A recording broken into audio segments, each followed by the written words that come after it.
хатка, рачолка узгорок, зарослий травою батьківський надворок,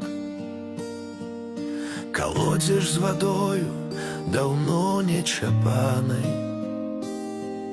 узрита кротами земелька, як раны. І шмат гэтых ран на зялёным урогу ад брамкі радочкам ляглі да парога. Ад болю душаны сэрца заходзіць, на парог хаты бацькі не выходзяць, на парог хаты бацькі не выходзяць. Бацькоўскі куток, бацькоўскі куток, ты шчасце маё, ты паветра глыток, табе назаўсёды адданы душою. І дзе б я не быў, ты ў сэрцы са мною.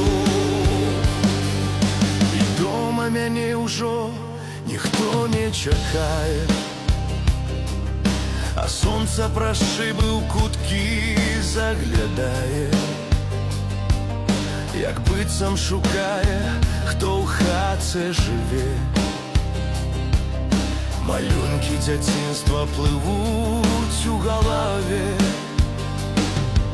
нябачна ў хатцы жывуць суцяшэнне бацькоў запаведь і благаславенне.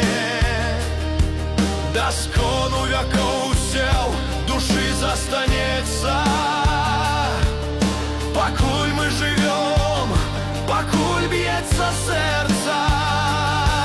На парог хаты бацькі не выходзяць.